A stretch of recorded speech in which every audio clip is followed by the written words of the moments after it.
So hi everyone, welcome to today's discussion. My name is Kunal and I'm here with my co-host Tushar. We are thrilled to have Mr. Prabhat, the founder of Your Own Room, joining us today.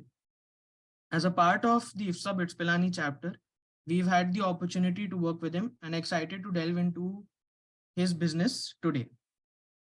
But before we proceed, let's take a moment to introduce the IFSA network, BITS Pilani chapter. We strive to become a student-run consulting organization. We work with various startups, VCs, and NGOs and try to solve any problem they have. So now on to you, Mr. Prabhat. You are an alumnus of Stanford Business School. You have a great corporate experience. You worked with companies like Exchanging and Hewlett Packard. So you had a lot of experience in the industries. And you're also an alumni of Birla Institute of Technology, Mesra.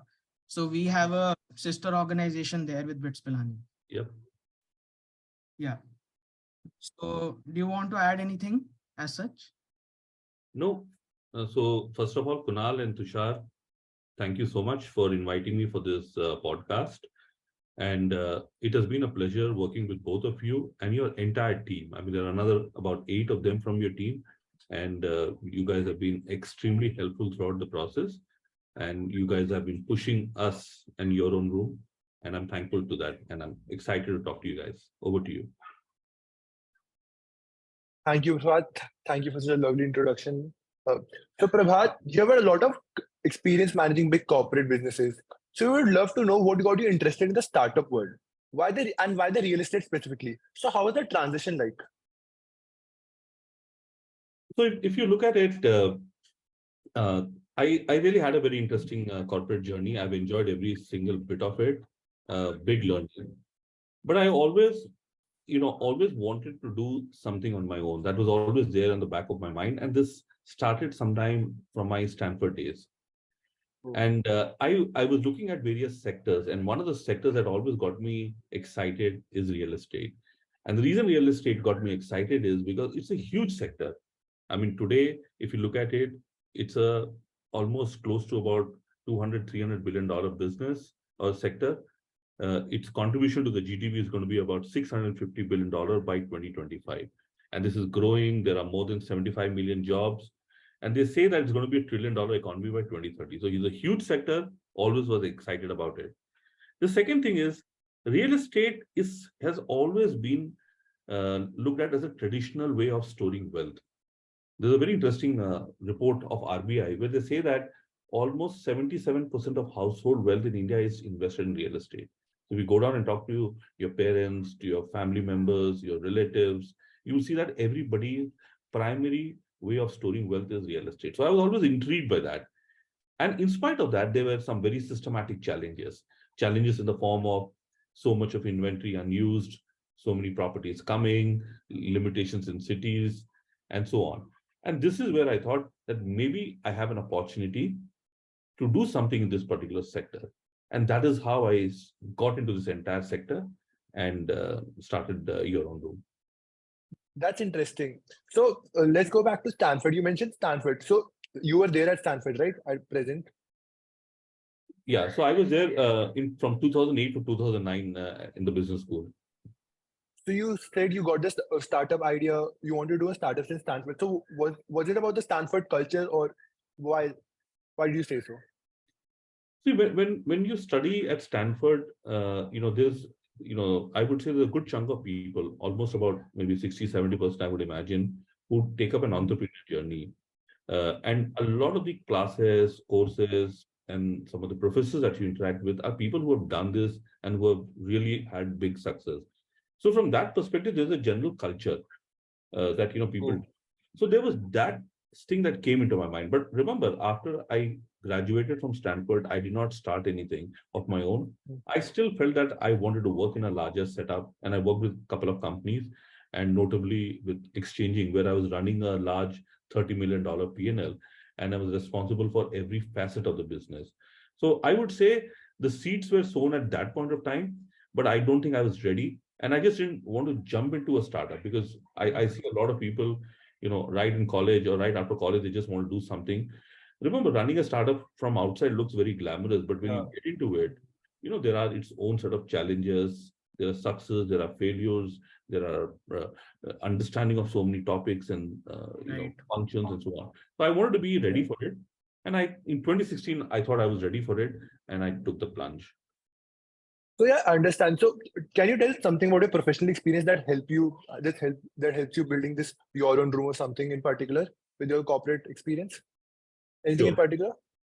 So in corporate, if you look at it, net, I think I was running a large P&L, and I understood what it takes to build a P&L, all the way from delivering a good service to a customer, winning projects, booking revenue, managing margins, cash flow, and all managing risks, governance, etc. So a lot of these things, which are typically, I would say, building blocks or pillars of running any business. So when I started, I basically was able to use all these things, and I was able to start. So, I mean, to me, it was not that I just had to build a product and that's it, right? To me, that's only 10% or 20% of what you need to do. There's so much more. So I just took a more systematic approach, when I started my startup. That's great. Prabhat, so let's dive into core of your own room's focus. Could you explain what your own room does and why you chose to tackle the residential real estate industry in India? Sure. So basically, Your Own Room is a Proptech residential rental and property management company. So what we felt was that there were multiple issues, right? On one hand, you had a lot of supply today in the market. Now, when I say supply, you have a lot of vacant homes, you have a lot of ready unsold properties. Then there are so many new projects coming, and these are all massive in numbers. And on the other hand, you also have a lot of owners who are looking for more professional help. If you look at countries like US and Europe, it's very common for professional rental property management companies to operate there. If you look at India, typically people go either through brokers, they go through friends, families, and all that, which is not a sustainable business. Today, if you were to ask a family member to go from one part of Bangalore, say, to the other part of Bangalore, it's a 2-hour, 3-hour commute. So nobody would be willing to do that. So I felt that there was an opportunity from that perspective. And on the other hand, if you look at it, most of the people are moving to cities. The number of people moving to cities is very high because most companies are concentrated in these top 6, 7 cities.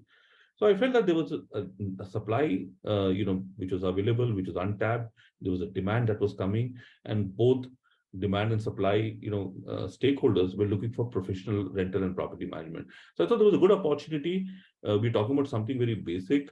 And if you look at all these companies, which exist like us, right? None of them have they're all trying to get their formula right, etc.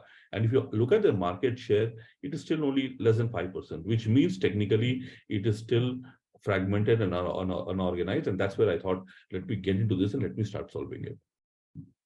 Right. So the disconnect between absorption and supply has been a problem in the residential real estate market. Now,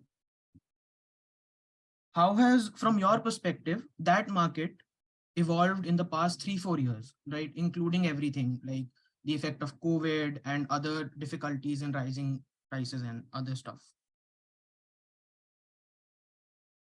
Yeah. So you're right. I mean, if you look at it, if you were to take a 3 to 4 year view, there have been quite a few different things that happened.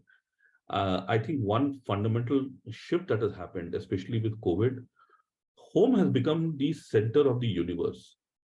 Today, people are spending more time at home. Now, it could mean studying from home, working from home, socializing at home, and so on. Now, when home becomes the center of the universe, people are willing to spend more money in bigger, better homes. People are willing to buy more. So that's one big shift that has happened. The second thing, if you look at it, is, there are a lot of these regulatory changes that have happened over the last, I would say, 4-5 years. You had RERA, which instilled a certain discipline among developers, and it gave confidence to the buyer that, hey, if I buy a home from a developer, I know I'm assured of a certain quality and a certain timeline. Then came things like a Model Tenancy Act, which again restored the confidence of, the relationship between tenant and, the landowner. Then there was demonetization before this. And then now there's a lot of technology adoptions.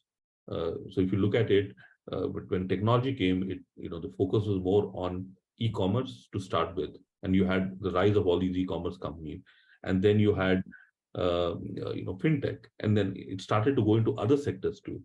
I would say real estate has been a bit of a laggard, and Proptech started much later, but there's a lot of catching up that is happening. So technically, if you look at it, there are these 5 or 6 different things that have all been happening over the last 4 to 5 years, and that is actually changing the landscape. And of course, fundamentals don't change.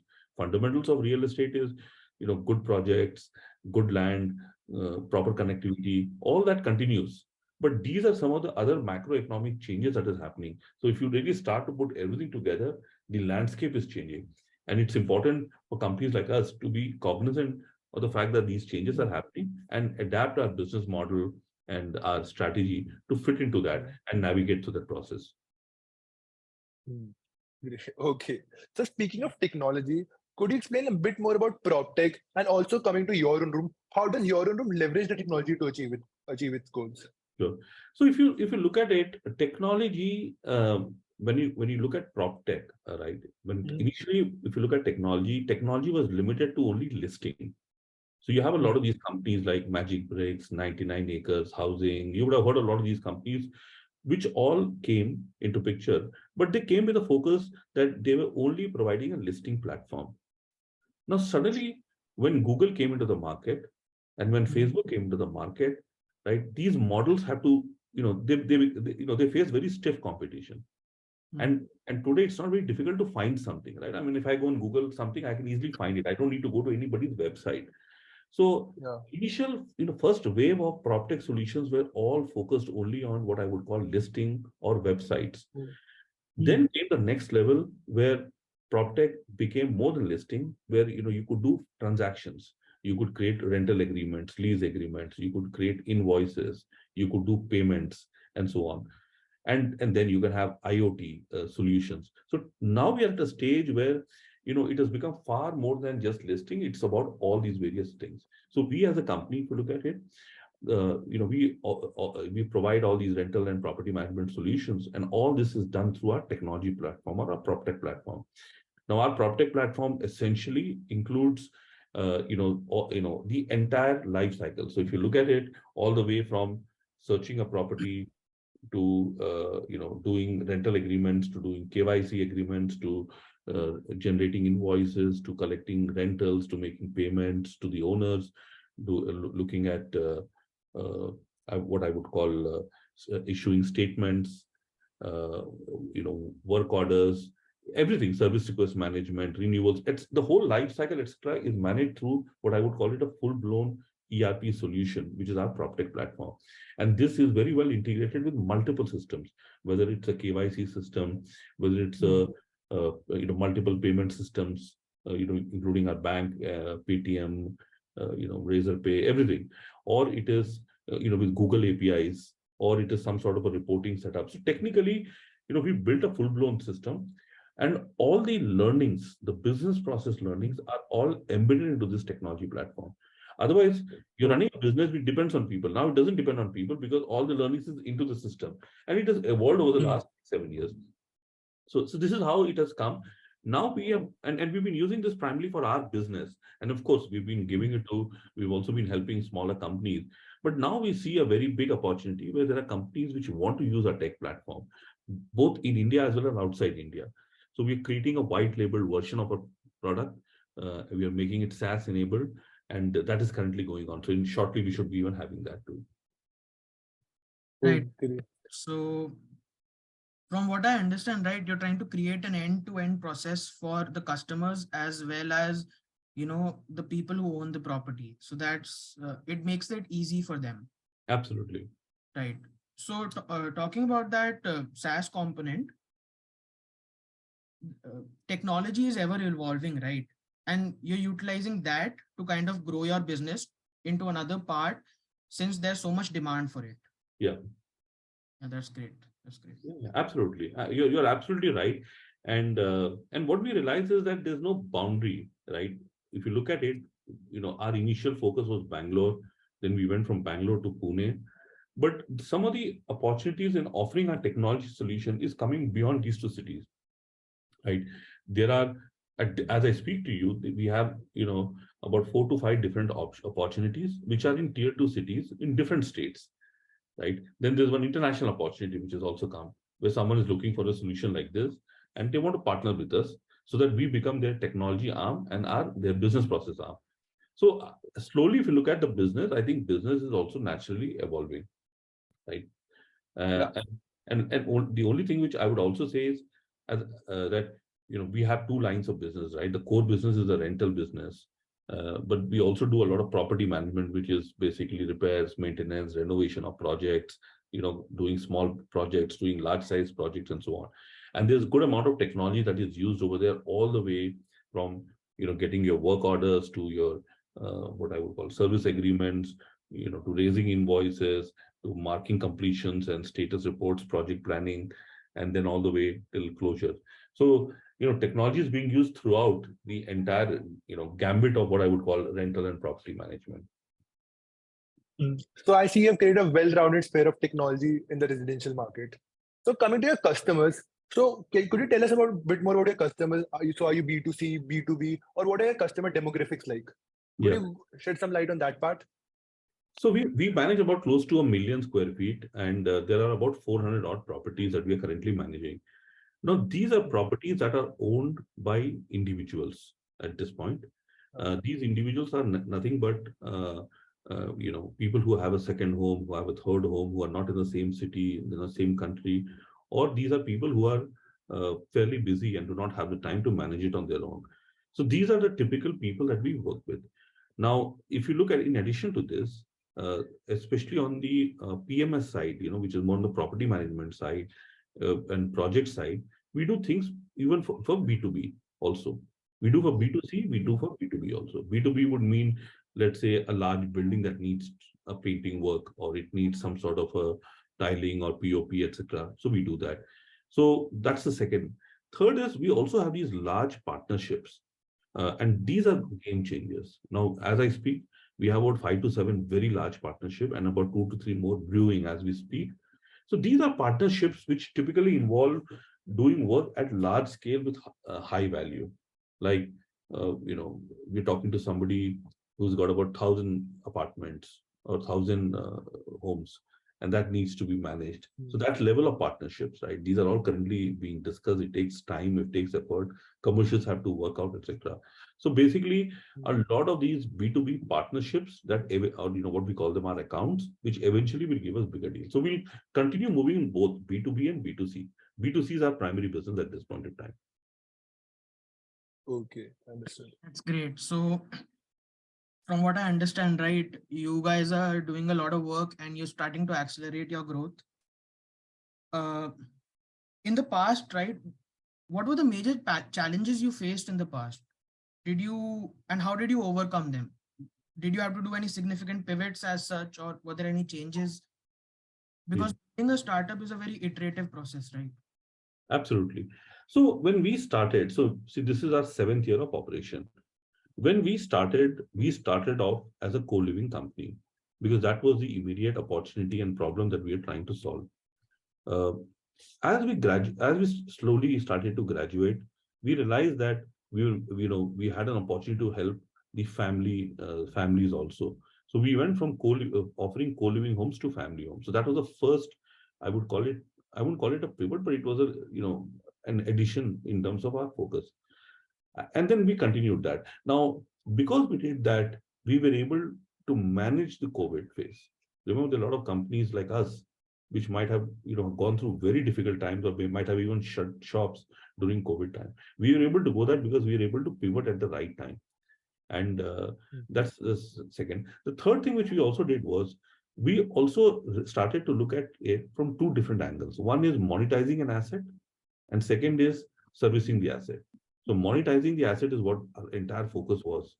And then we slowly went on to servicing the asset, which meant that we were doing repairs, maintenance, we were onboarding property, we were offboarding properties, we were making properties rental ready, we were making properties sales ready.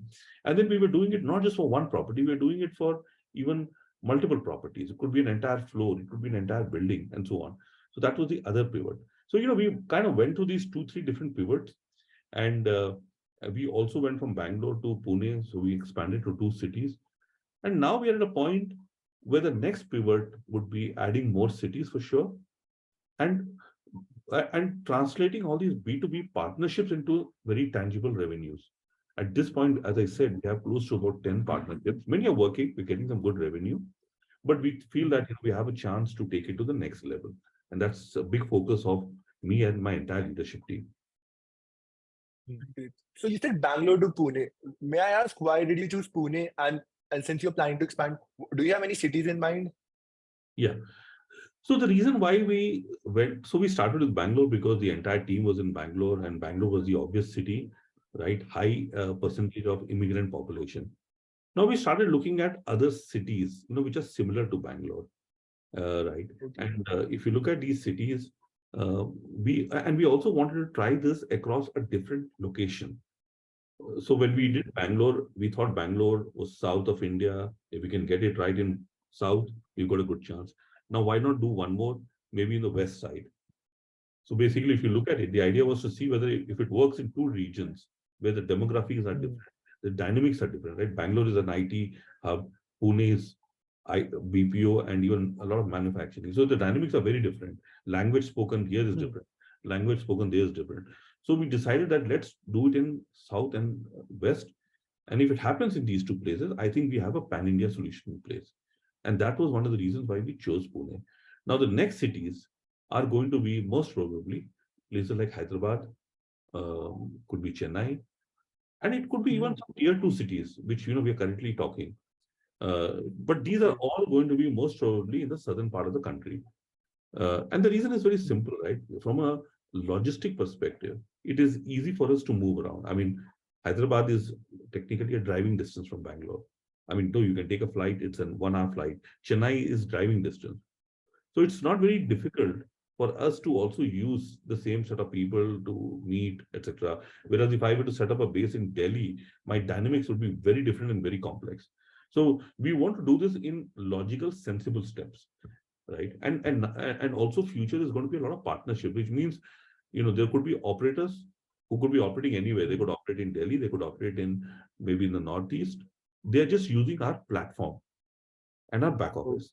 So everything is going to be controlled centrally from a strong back office team, and the technology is used.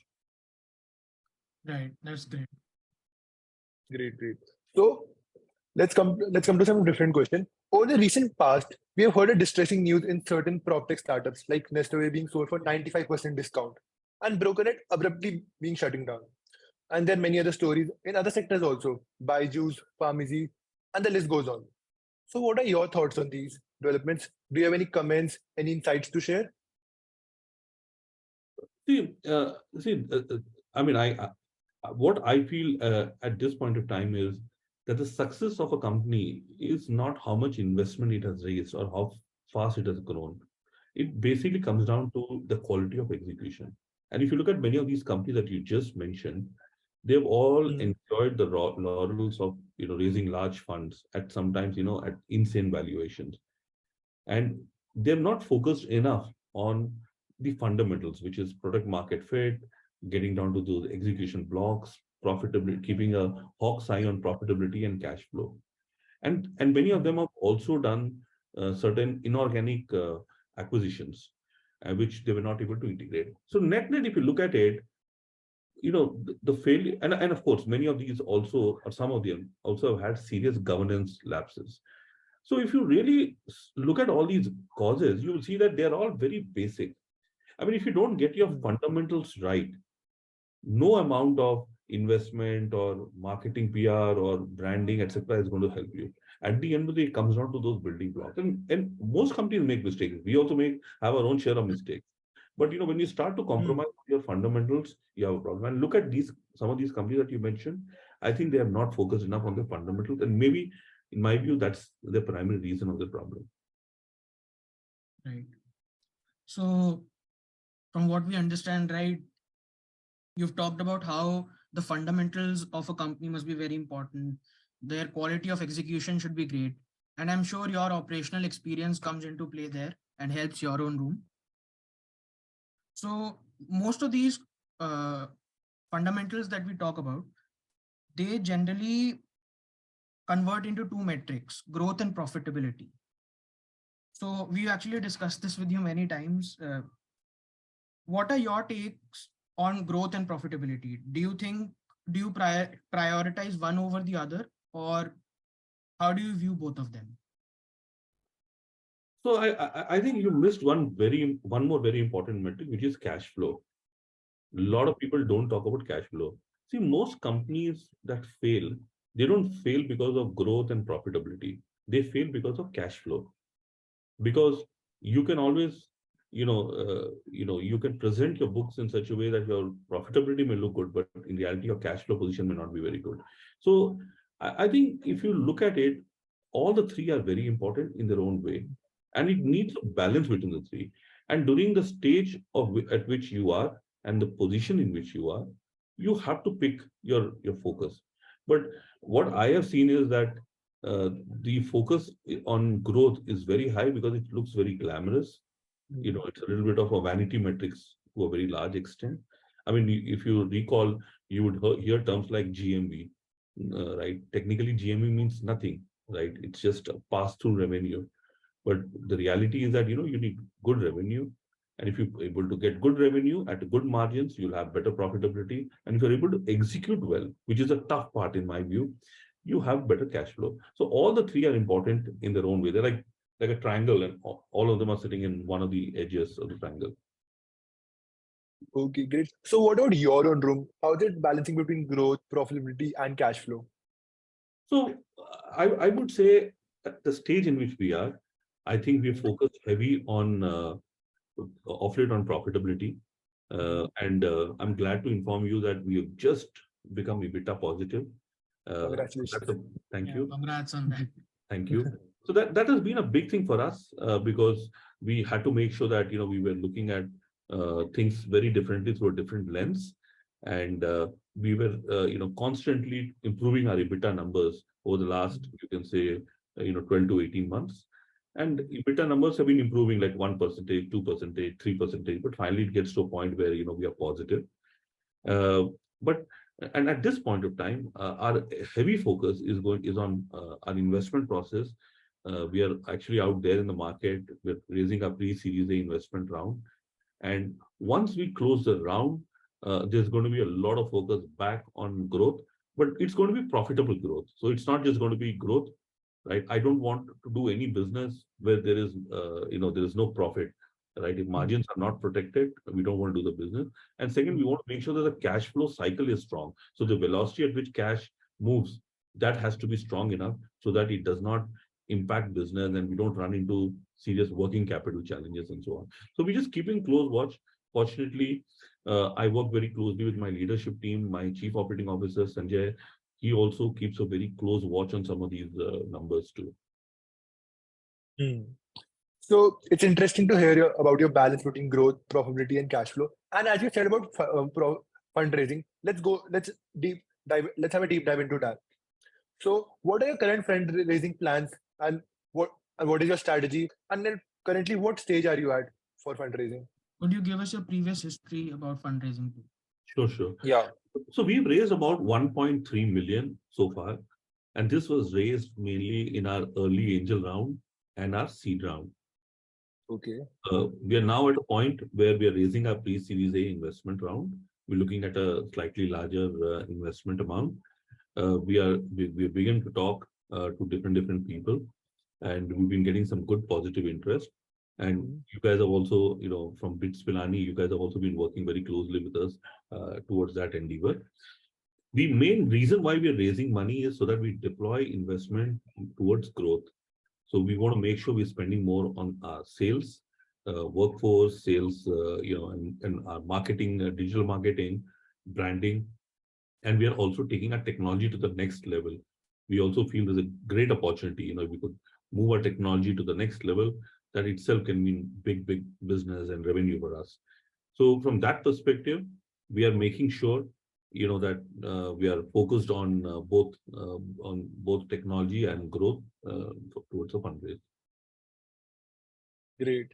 So you said you are planning to take the technology ahead. What are the next technology expansion plans? So Anything in basic, particular? yeah. So if you look at our technology has it includes what I would call a portal, a mobile app, and then there's an admin console. So all these three things have to be, taken to the next level in terms of UI, UX, certain functionality, and so on. So that is one area. The second area, big area, is the SaaS version, which we are currently making it SaaS enabled, so that we can offer our technology service also to, various players who are operators, right? And remember, there are many operators who don't use technology, right? They do things either using Excels or, maybe on paper, etc. So we would like to do. So these are the two things. And then there are certain AI cases, use cases, which can be used to make sure that we have better understanding of the assets that we are managing, better understanding of transactions, with our customers, etc. And we are able to make sense out of it. So that's also something that we are currently working on. Right. So could kind of understand that this fundraising would primarily be for creating partnerships and also utilizing that money to get better technology, which you can then convert into future revenue through the SaaS platform and also improving the current three consoles you talked about. Yeah. You're right. Absolutely. Yeah. So that's great. I wish you best of luck with that. I hope you raise your funds soon, and I hope we as IFSA also are able to help you with raising your funds. Yeah, sure. Absolutely. I hope we can keep contributing to your own room success as such. No, absolutely. You guys are most welcome. It's been a very interesting journey, and I really appreciate everything. Right. So that's the end of the questions as such. We've talked about everything, but before we conclude, would you like to share any final thoughts with our audience? Anything, any suggestions for budding entrepreneurs who might be listening? Yeah, no, sure. I mean, I feel that, it's good to be an entrepreneur for sure, right? You can make a bigger difference to the society. But I think before you become an entrepreneur, make sure that you have a real problem that you're solving, either a problem or you're addressing a need, right? Don't just go with some, hypothesis that there's a problem and, you're just addressing it. And number two, make sure that you're building a good product, a product that is going to be acceptable. And of course, it will go through its own pivots and so on. And third, don't get obsessed with fundraise, right? I mean, a lot of times what happens is people think that, it's all about just fundraise, because that's the most glamorous part. That's what comes in the media. And that takes away the focus. And we just spoke about some examples, right? So stay focused more on, on all, in putting all those nuts and bolts that is required to make the startup. And last point is it's a long journey, right? If you see today, many companies, they don't survive beyond, 1 year, 2 years or so. I mean, the stats are very, discouraging in the sense only 10% of the companies are able to make it beyond, 2 to 3 years. So technically, which means that if your fundamentals are not strong and you do not have the endurance to stay in it for long, then it's not worth doing a startup, because you would simply be eroding a lot of, wealth and value and everybody's time and energy, right? So it's okay to wait, get to the point, be ready, and then go out and make it a success, right? So that will be my, 3 or 4, points that I like to share with budding entrepreneurs. Thank you. That was really insightful. Wish you a continued success for your own room, and looking forward to see your startup contribute to the transformation of the real estate industry. Thank you so much, Prabhat. It was really insightful, and I really gained a lot of knowledge today. So with this, we conclude our interview. Thank you for joining us. Thank you so much. Sure. Thank you so much, Kunal. Thank you, Tushar, for the lovely conversation. Thanks. Thank you.